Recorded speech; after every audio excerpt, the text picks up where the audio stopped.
Corinna Smith, previously known as Corinna Baines, is a 59-year-old British woman who had been married to her husband, Michael Baines, for over 38 years.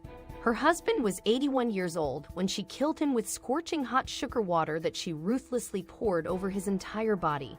Michael was sleeping peacefully in their house in Neston, near Liverpool, when Corinna attacked him with a sweet deadly mixture, according to the Blaze reports.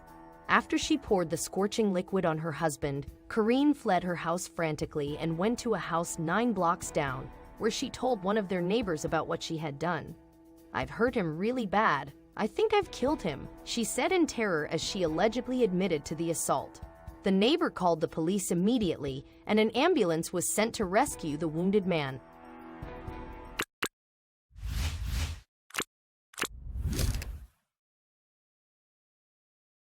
The police found Michael in excruciating pain and whimpering in bed with the skin on his right arm and hand peeling off, BBC reported. He was suffering burns to 36% of his body after the sugar made the liquid more viscous, thicker and stickier so that it stays on the skin and causes greater damage, prosecutors later told a local court. After being admitted to the hospital in urgence, Michael spent 5 weeks hospitalized, where he needed many back-to-back surgeries and skin grafts to replace his burnt tissues. But it wasn't long before he succumbed to his injuries, barely over 1 month after the assault, the Liverpool Echo reported.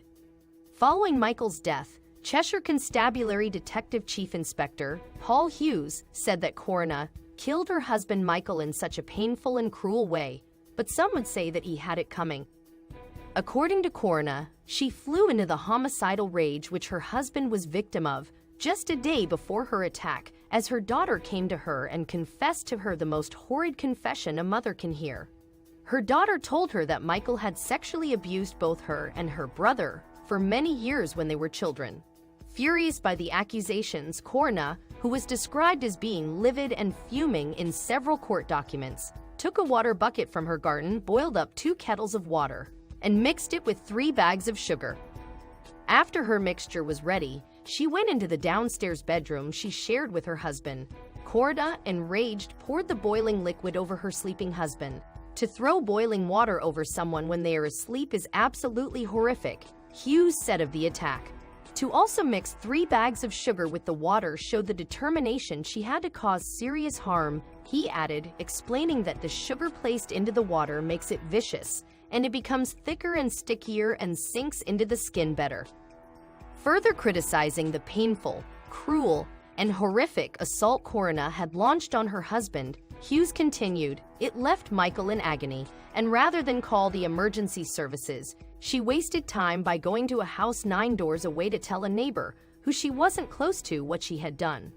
After hearing more about the family's history and Corinna's motives, however, some people had little sympathy for Michael Baines. Even though her daughter claimed that her father had abused both her and her brother, Corinna's son, Craig, couldn't be questioned about his sister's allegations.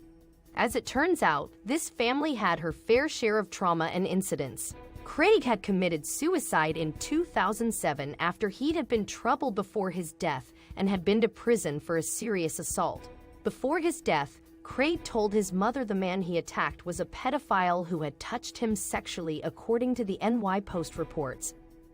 After his sister's accusations, however, his mother made yet another connection between what he had said before he took his life and what his sister had told her prior to her assault on their father. The day before Craig's death, he had been in some distress and had said, "Mum, he's a pedophile." You understood him to be referring to the man he had assaulted. Craig seemed happier the next day, and you did not explore what he had said further. Your trial could not and did not explore the truth of the allegations made against your husband, Judge Amanda Yip told Corinna in court, according to Law and Crime reports. You found it difficult to take everything in but made the connection between what Craig had said the day before he died and what your daughter was telling you. Judge Yip furthered, according to the Mirror, you were understandably very upset. You were described as being livid and fuming. Unfortunately for Corinna, her deceased husband wasn't on trial, she was.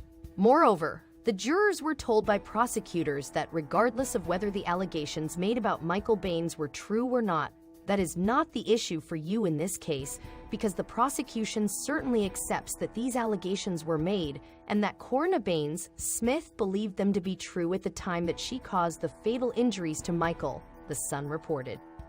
She was in control and acted in anger and to exact vengeance for what she believed that Michael had done. Prosecutor Mark Ryan told the Chester Crown Court, "We say that she intended either to kill Michael or to cause him really serious harm, and so she is guilty of murder," he added, and the jury unanimously agreed.